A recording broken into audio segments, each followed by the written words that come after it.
Ma'am, good evening. This is from Avalanche Online Shop. So, ito po yung isang available na Cybex libel.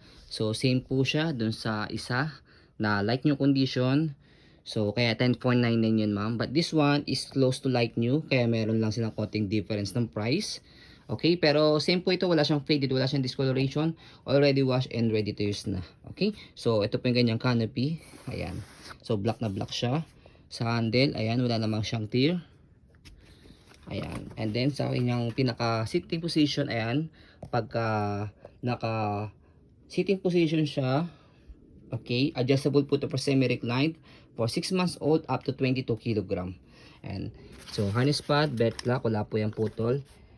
Leg extension, pwede angat yun lang po siya pagka naka semi-reclined, pagka nakahiga si baby. Ito yung kanyang footrest, ayan, yung kanyang basket. So ito yung kanyang gulong, hindi siya pudpud. Ayan. So hindi siya naninilaw, means hindi po ito overuse. Ayan. Okay, so dito lang ginulong yan. Body frame niya, ito. So ito hindi to gas-gas, mama.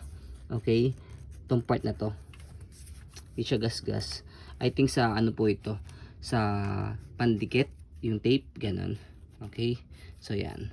So pero syempre po, as pre-lap, expect nyo na po, may minimal scratch po siya.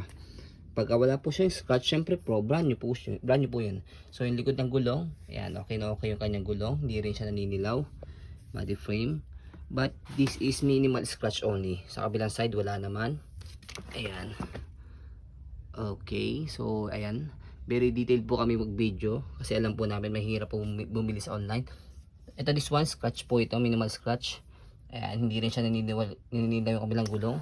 So, naka-cable na po yung stopper po nito para sa tapak dito sa kabila. Naka-stop sa kabila, naka-go. Okay? So, dito ina-adjust pag gusto nyo po siya i-semi-recline. Press and then pull down. Tapos, press nyo lang po ito and then atakin nyo po ito. Pag gusto nyo po siyang iupo. Okay? So, ayan po yung kanyang likuran sa handle. So, ayan po yung kanyang pinaka full detailed condition po. Wala po yung any issue, any damage, any crack. Goods na goods po yan. As a maselang seller, pwede po yan sa mga masiselang mga buyers. Okay? So actually, mababa na po namin binigay sa inyo ng 7.5 po ito, ma'am. Dahil yung isa nga po, like yung condition, 10.499, ayan, hindi pa lang po namin po ito napipicturean, nabibidyoan dahil hinintay po muna lang po namin masold yung isa. Okay? Kaya, pero ang price po talaga namin po dito, if in case po, kapag nasold yung isa, yan, around 8.5 to 9K.